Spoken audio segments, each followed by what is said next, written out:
உள்ளவரும் மிக சீக்கிரத்திலே இந்த பூமிக்கு வரப்போகிறவருமாகிய தேவாதி தேவனும் ராஜாதி ராஜாவுமாகிய இயேசு கிறிஸ்துவின் மகா பரிசுத்தமுள்ள நாமத்தினாலே உங்களை வாழ்த்துகின்றோம்.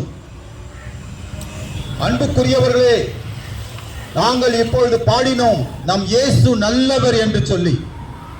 அவர் நல்லவர். இயேசு கிறிஸ்து நம்மை உண்டாக்கிய தெய்வம். அவர் நல்லவர். அவர் மிகவும் நல்லவராய் இருக்கிறார். அவர் நல்லவர் மாத்திரமல்ல, அவர் சர்வ வல்லமை உள்ளவராய் இருக்கிறார்.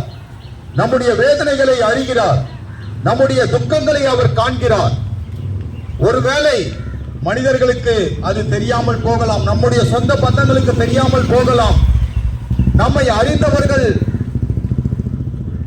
அறிந்தவர்கள் கூட நம்முடைய வேதனைகளை பற்றி அறியாமல் இருக்கலாம். உள்ளத்திலே நாம் படக்கூடிய வேதனைகளை பற்றி அறியாமல் இருக்கலாம், கவலைப்படாமல் இருக்கலாம். ஆனால் நம்மை படைத்த கடவுள் எல்லாவற்றையும் அறிந்திருக்கிறார். கடவுளுடைய சுபாவங்களை பற்றி நாம் பார்க்கும் பொழுது அவர் எல்லாவற்றையும் அறிந்திருக்கிறார். அவர் எல்லாம் வல்லவராயிருக்கிறார். அவர் எல்லா இடத்திலும் வியாபித்திருக்கிறார்.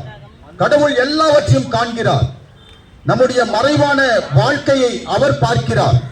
கடவுளுக்கு மறைவானது ஒன்றுமில்லை. அவர் சர்வ வல்லவர். நம்முடைய துக்கங்களை மாற்ற அவர் வல்லமை உடையவராயிருக்கிறார்.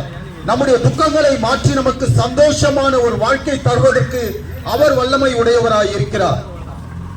ஆனால் நாம் செய்ய வேண்டிய காரியம் என்னவென்று சொன்னால், நம்மை உண்டாக்கிய தேவனை நோக்கி நாம் பார்க்க வேண்டும். இதோ இயேசு கிறிஸ்து ஒரு புராண கதையிலே வந்தவர் அல்ல. இன்று 2024 வருடம் என்று சொல்லும் பொழுது 2024 வருடங்களுக்கு முன்பதாக இந்த பூமிக்கு தேவாதி தேவன் இயேசு கிறிஸ்து ஒரு மனிதனாய் அவர் இந்த பூமியிலே வந்து பிறந்தார். மனித வாழ்க்கையை வாழ்ந்தார். ஆனால் அவர் சர்வ வல்லமை உடையவராக இருந்தார். ஒவ்வொரு நாளும் அவர் ஜனங்களை பரிதவிக்கிற, வேதனைப்படுகிற, வியாதியிலே இருக்கின்ற, துக்கத்திலே இருக்கிற ஜனங்களை பார்த்து ஆண்டவர் இயேசு கிறிஸ்து சொன்னார், இதோ கடவுளுடைய அன்பு எப்படிப்பட்டது என்பதை அவர் சொன்னார். வருத்தப்பட்டு பாரம் சுமக்கிறவர்களே, நீங்கள் எல்லாரும் என்னிடத்திலே வாருங்கள், நான் உங்களுக்கு இளைப்பாறுதலை தருவேன். உங்களுடைய துக்கங்களை நான் சுமந்து கொள்வேன். உங்களுடைய வேதனைகளை, கண்ணீரை மாற்றுவதற்காகத்தான் இந்த பூமிக்கு வந்தேன் என்று அவர் தம்மை வெளிப்படுத்தினார். ஆம், என் அன்புக்குரியவர்களே, நம்மை நேசிக்கிறவர்கள் ஒருவேளை வெறுத்து விடலாம். நம்முடைய தோற்றத்தை பார்த்து, நம்முடைய ஏழ்மையை பார்த்து, நம்முடைய தாழ் நிலையை பார்த்து நம்மை வெறுத்து விடுவார்கள் ஜனங்கள். இதோ மனிதர்கள் அப்படிதான் மாறி விடுவார்கள். நாம் பார்க்கிறோம், நல்ல முறையிலே திருமணமானவர்கள் ஒரு சில காலத்திற்கு பிறகு கணவன் மனைவியை வெறுப்பதை பார்க்கிறோம். வேறு ஒரு வாழ்க்கைக்கு தேடி போவதை பார்க்கிறோம். பலவிதமான கெட்ட பழக்க வழக்கங்களுக்கு அடிமையாகி குடும்பத்தை கவனிக்காத நிலையை பார்க்கிறோம். மாறிவிடுகிறார்கள். மனிதனுடைய அன்பு மாறிவிடுகிறது. இதோ இந்த காலங்களிலே நாம் பார்க்கிறோம், பெற்ற தாய் கூட குழந்தைகளை புறக்கணித்து விட்டு விடுவதை நாம் பார்க்கிறோம். தந்தைமார்கள் தங்கள் குடும்பங்களை, தங்களுடைய பிள்ளைகளை கவனிக்காத நிலையை பார்க்கிறோம்.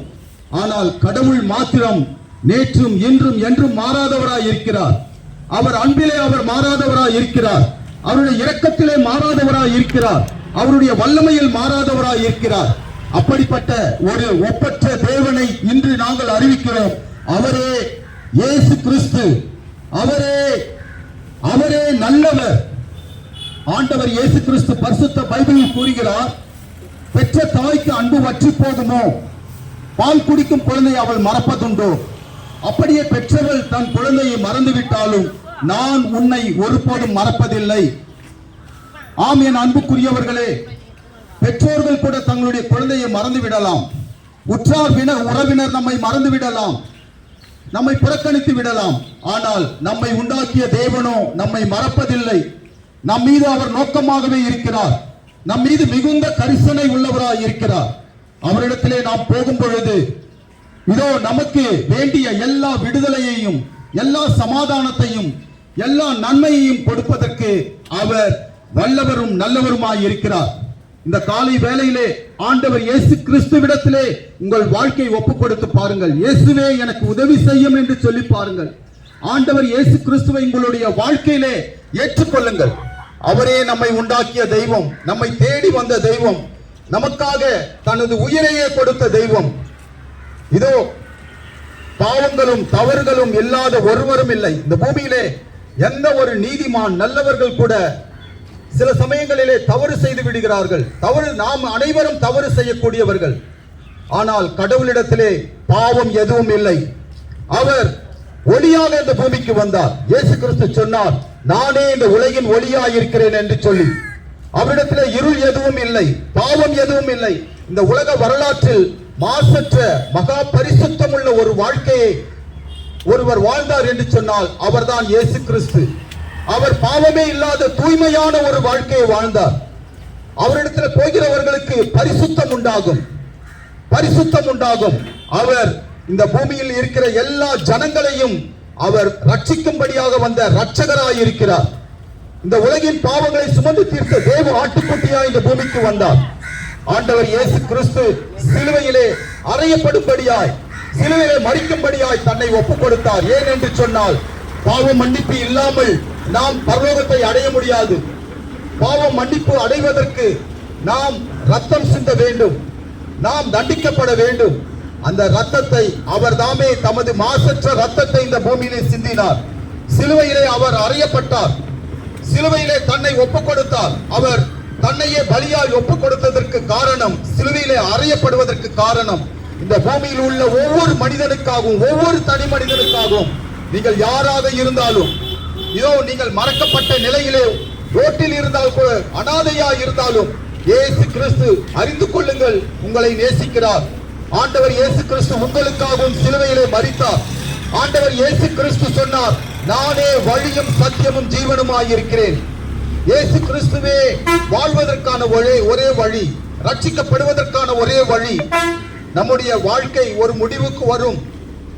நாம் ஒவ்வொருவரும், இந்த பூமியில பிறந்த ஒவ்வொருவரும் ஒரு நாள் மரித்து போவோம்.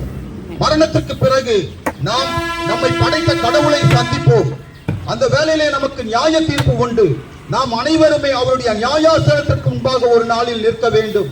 இந்த பூமியிலே நாம் எப்படி வாழ்கிறோமோ அந்த வாழ்க்கைக்கு ஏற்ற ஒரு நியாய தீர்ப்பு உண்டு. நாம் செய்கிற ஒவ்வொரு தவறுகளையும் அவர் அறிந்திருக்கிறார். நாம் மனம் திரும்பி வாழ வேண்டும் என்று இயேசு அழைக்கிறார். அவர் மிக சீக்கிரத்தில் இந்த பூமிக்கு வரப்போகிறார். ஒருவேளை அவர் வருவதற்கு முன்பாக நம்முடைய வாழ்க்கை முடிவுக்கு வந்தது என்று சொன்னால், மரணம் சம்பவித்தது என்று சொன்னால், இதோ மரணம் நமக்கு முடிவு அல்ல. மரணம் முடிவு அல்ல. ஒரு மனிதனுக்கு மரணம் முடிவு அல்ல. மரணத்துக்கு பிறகு ஒரு வாழ்க்கை இருக்கிறது. அந்த வாழ்க்கையை, அந்த பேரின்பத்தை நாம் அடைய வேண்டும் என்று சொன்னால், நம்மை உண்டாக்கிய தேவனுடைய முகத்தை நாம் காண வேண்டும். கடவுளோடு வாழ வேண்டும் என்று சொன்னால் இயேசுவே வழி.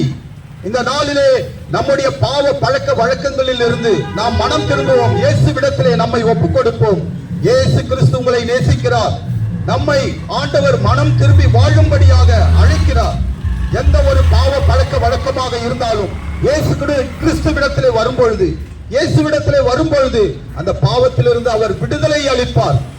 ஆண்டவர் இயேசு கிறிஸ்து சொன்னார், என்னால் அன்றி ஒருவருக்கும் விடுதலை இல்லை. நானே உலகின் ஒளியாய் இருக்கிறேன். என்னை பின் செல்கிறவன் இருளில் நடவாமல் உயிரின் ஒளியை கொண்டிருப்பான், ஜீவ ஒளியை அடைந்திருப்பான் என்று சொன்னார். இயேசு கிறிஸ்துவிடத்திலே வரும்பொழுது நாம் பரிசுத்த வாழ்க்கையை வாழ முடியும், நல்லவர்களாக வாழ முடியும். இயேசு கிறிஸ்து நல்லவர்களாக வாழ்வதற்கு நமக்கு பலன் அளிப்பார். பரிசுத்தமாய் வாழ்வதற்கு அவர் பலன் அளிப்பார். எந்த ஒரு பாவ பழக்கம் இன்று பார்க்கிறோம். எத்தனையோ மனிதர்கள், எத்தனையோ பேர்கள் குடிப்பழக்கத்திற்கு அடிமையாகி இருக்கிறார்கள். பலவிதமான கெட்ட பாவ பழக்க வழக்கங்களுக்கு அடிமையாகி இருக்கிறார்கள். எல்லா பாவ பழக்க வழக்கங்களுக்கும் நாம் விடுதலையாக வேண்டும் என்று சொன்னால், இந்த நாளிலே இயேசு கிறிஸ்துவை நோக்கி பார்ப்போம். இயேசுவே என்று சொல்லி பாருங்கள். இயேசுவே என் இதயத்திலே வாரும், என் வாழ்க்கையிலே வாரும், என்னை மாற்றுங்கப்பா என்று சொல்லும் பொழுது அவர் நம் வாழ்க்கையை மாற்றி, அநேக நம்முடைய வாழ்க்கையிலே துன்பங்களுக்கு காரணம் பாவங்கள் தான். ஆண்டவர் இயேசு கிறிஸ்து சொன்னார், மிக சீக்கிரத்திலே இந்த பூமிக்கு நான் வரப்போகிறேன் என்று சொல்லி, சகலரையும் நியாயம் தீர்க்கிற நியாயாதிபதியாய் அவர் வானத்தில் இருந்து இறங்கி வரப்போகிறார். இந்த பூமி ஒரு முடிவை நோக்கி போய் கொண்டிருக்கிறது. என் அன்புக்குரிய சகோதர சகோதரிகளே, மனம் திரும்புங்கள். இயேசு கிறிஸ்துவின் வருகைக்காக ஆயத்தமாகுங்கள். இயேசு கிறிஸ்து மிக சீக்கிரத்தில் இந்த பூமிக்கு வரப்போகிறார். ஆண்டவர் இயேசு கிறிஸ்து ஒவ்வொருவரையும் அதிகமாய் நேசிக்கிறார், உங்களை நேசிக்கிறார். ஆண்டவர் இந்த நிலையிலிருந்து உங்களை மேலான நிலைக்கு உயர்த்த அவராலே முடியும், அவராலே முடியும். அவரிடத்திலே ஆண்டவரே நான் பாவி, என் மேல் இரக்கமாயிரும் என்று சொல்லும்போது அவர் ஒருவரே பரிசுத்தராய் இருக்கிறார். இந்த உலக வாழ்க்கையிலே பரிசுத்த ஒரு வாழ்க்கையை வாழ்ந்தவர் ஒருவர் இருக்கிறார் என்று சொன்னால் அவரே இயேசு கிறிஸ்து. அவர் மாசற்ற வாழ்க்கையை வாழ்ந்தார், பரிசுத்த வாழ்க்கையை வாழ்ந்தார். இந்த பூமி வாழ்க்கையில நான் முதலாக இயேசுவை, இந்த பூமியில என்னை படைத்த கடவுள் ஒருவர் இருக்கிறார், இதோ அவர் யார் என்று தேடும் பொழுது இயேசு கிறிஸ்து எனக்கு வெளிப்பட்டார். அப்பொழுது அவர் சொன்ன வார்த்தை, நீ பாவத்திலிருந்து மனம் திரும்பி வாழ வேண்டும், நீ பாவத்திலிருந்து மனம் திரும்பி வாழ வேண்டும் என்று என்னை ஆண்டவர் இயேசு கிறிஸ்து அழைத்தார். அந்த நாளில் இருந்து இருக்கிற எல்லா கெட்ட பழக்கங்களையும் விட்டுவிட்டு கடவுளுக்கு பயந்து வாழ ஆரம்பித்தேன். இதே போல நாங்கள் எந்த பிறப்பிலிருந்து வாழவில்லை, நாங்களும் பலவிதமான தவறுகளை செய்திருக்கிறோம். ஆனால் இயேசுவிடத்திலே வந்த பொழுது எங்கள் வாழ்க்கையை மாற்றினார் ஆண்டவர் இயேசு கிறிஸ்து. நாங்கள் பரிசுத்தத்துக்கு மேல் பரிசுத்தம் அடையும்படியாய் வாஞ்சிக்கிறோம். நம்மை உண்டாக்கிய தேவன் அவர் பரிசுத்தராய் இருக்கிறார். ஆண்டவர் சொன்னார், பரிசுத்தம் உள்ளவன் இன்னும் பரிசுத்தமாகட்டும், நன்மை செய்கிறவன் இன்னும் நன்மை செய்யட்டும், அக்கிரமம் செய்கிறவன் இன்னும் அக்கிரமம் செய்யட்டும், அவனுக்குரிய அவனுடைய கிரியைக்கு தக்க பலன் என்னோடு கூட வருகிறது, நான் சீக்கிரத்திலே வரப்போகிறேன் என்று சொல்லியிருக்கிறார். ஆகவே நாம் மனம் திரும்புவோம். நமக்காக நம் ஆண்டவர் இயேசு கிறிஸ்து, நம்மை உண்டாக்கிய தெய்வம், சிலுவையிலே தமது ஜீவனை தந்திருக்கிறார். அவருடைய ரத்தத்தை சிந்தி அவர் மரித்திருக்கிறார். ரத்தம் சிந்துதல் இல்லாமல் பாவம் மன்னிப்பு இல்லை என்று சொல்லி எல்லா வேதங்களும் கூறுகிறது. ஆகவேதான் நம்மை உண்டாக்கிய தெய்வம் இந்த பூமியிலே அவர் மனிதனாக வந்து பிறந்தார். நாம் அனைவரும் இந்த பூமியிலே வாழ்வதற்காக பிறக்கிறோம். ஆனால் இயேசு மாத்திரம் இதோ அவர் இரட்சகராக இருக்கிறார். நம்மை உண்டாக்கிய தெய்வம் நம்மை காப்பாற்றும்படியா இந்த பூமியிலே நம் மீது மிகுந்த அன்பு கொண்டு இந்த பூமிக்கு வந்தார். அவர் உடல் எடுத்ததே, அவர் ஒரு மனித வாழ்க்கையை வாழ்ந்ததே நமக்காக மரிக்கும்படியாகத்தான். சிலுவையிலே இதோ அவர் தன்னையே ஒப்புக் கொடுத்தார். அவருடைய கரங்களிலும் கால்களிலும் ஆணிகள் அறையப்பட்டது. அவர் உடல் முழுவதுமாகவே அடிக்கப்பட்டார், சாட்டையால் அடிக்கப்பட்டார். உடல் முழுவதுமாக ரத்தம், உடலில் இருக்கிற எல்லா ரத்தத்தையும் அவர் சிந்தினார். முள்மூடி சூட்டப்பட்டார். தலையிலே நாம் காலிலே ஒரு சிறு முள் குத்தினது என்று சொன்னால் எவ்வளவு வேதனை. ஆனால் அவருடைய தலையில் முள்முடியை வைத்து அடித்தார்கள், முகத்திலே காரி உமிழ்ந்தார்கள். ஆனால் அப்படிப்பட்ட வேதனைகளை எல்லாம் ஆண்டவர் இயேசு கிறிஸ்து சகித்து ஏற்றுக்கொண்டார். ஏன் என்று சொன்னால் நாம் பாவ மன்னிப்பு அடைய வேண்டும், இன்று நாம் பார்க்கிறோம், அநேக ஜனங்கள் புண்ணிய ஸ்தலங்களுக்கு செல்கிறார்கள், நடந்தே தங்களை வருத்திக் கொள்வதற்காக நடந்தே செல்கிறார்கள். பல 100 கிலோமீட்டர் நடந்து சென்று ஒரு புண்ணிய ஸ்தலத்திற்கு போகிறார்கள். ஏன்? தன்னுடைய பாவம் மன்னிக்கப்பட வேண்டும், செய்த பாவத்திற்கு பரிகாரம் செய்ய வேண்டும் என்பதற்காக. ஆனால் அவற்றிலெல்லாம் நம்முடைய பாவங்கள் மன்னிக்கப்படாது. என் அன்புக்குரியவர்களே, நம்முடைய பாவம் மன்னிக்கப்பட வேண்டும் என்று சொன்னால் இயேசு கிறிஸ்து அவருடைய மாசற்ற ரத்தத்தை, மகா பரிசுத்த ரத்தத்தை, குற்றமற்ற அவருடைய ரத்தத்தை நமக்காக சிந்தி மரித்திருக்கிறார். அவருடைய ரத்தத்தினால் நாம் கழுவப்பட்டால் ஒழிய நம்முடைய பாவங்கள் நமக்கு மன்னிக்கப்படாது. இயேசு கிறிஸ்து மகா கொடிய வேதனைகளை சிலுவையிலே சுமந்து தீர்த்தார். ஏன் என்று சொன்னால் அவரிடம் வருகிறவர்களுக்கு பாவம் மன்னிப்பு வேண்டும், நாம் பாவம் மன்னிப்பு அடைய வேண்டும் என்பதற்காக இயேசு கிறிஸ்து தமது ரத்தத்தை சிந்தி மரித்திருக்கிறார். ஆகவே ரத்தம் சிந்துதல் இல்லாமல் பாவம் மன்னிப்பு இல்லை என்ற பேர் உண்மைக்கு ஆண்டவர் இயேசு கிறிஸ்து தன்னுடைய ரத்தத்தை சிந்தி நமக்காக மரித்திருக்கிறார். ஆகவே அவரிடத்தில் போகும்பொழுது நமக்கு பாவ மன்னிப்பு இலவசமாய் கிடைக்கிறது. இலவசமாய் நாம் நம்மை வருத்திக் கொள்ள வேண்டிய அவசியம் இல்லை. நாம் பார்க்கிறோம், சில பேர் உடலெல்லாம் குத்திக் கொள்வதை பார்க்கிறோம், தங்களை வருத்திக் கொள்வதை பார்க்கிறோம், பல 1000 பணங்களை செலவழித்து தான தர்மங்களை செய்வதை பார்க்கிறோம்.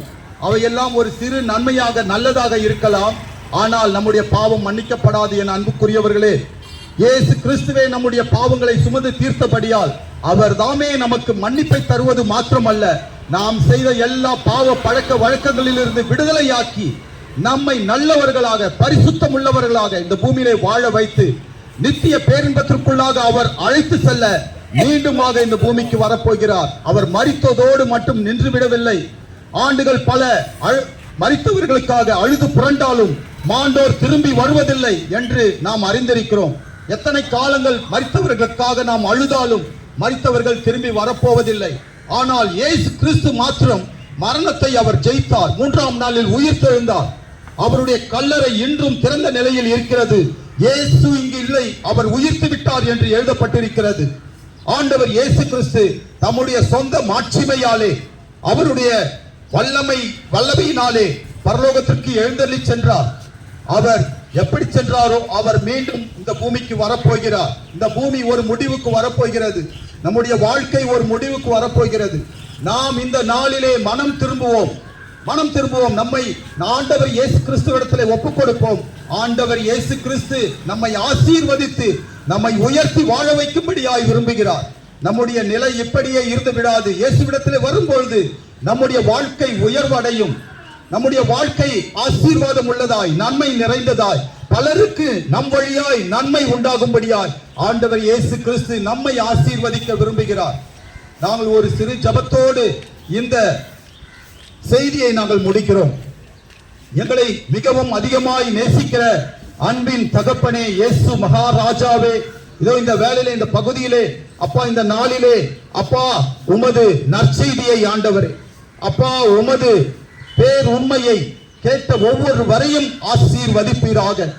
ஆண்டவரே, எங்கள் பாவங்களை நீக்கி எங்களை பரிசுத்தமாக்க வந்த மகா பரிசுத்தம் உள்ள தேவனே, இந்த வேளையிலே அப்பா இங்குள்ள ஒவ்வொரு வரையும் ஆசீர்வதிப்பீராக. இந்த சுனாமி கோட்ரஸில் இருக்கிற ஒவ்வொரு குடும்பங்களையும் ஆசீர்வதிப்பீராக. இந்த நாளிலே ஆண்டவரே அப்பா போது நற்செய்தியை கேட்ட ஒவ்வொரு வரையும் ஆசீர்வதிப்பீராக. மனம் திரும்புதலுக்குள்ளாக ரட்சிப்புக்குள்ளாக ஒவ்வொரு வரையும் நடத்துவீராக. உம்மை நன்றியோடு துதிக்கிறோம். எல்லா மகிமையையும் மாட்சிமையும் மகத்துவங்களையும் ஒருவருக்கே செலுத்துகிறோம். இயேசு கிறிஸ்துவின் நாமத்தில் பிதாவே, ஆமென்.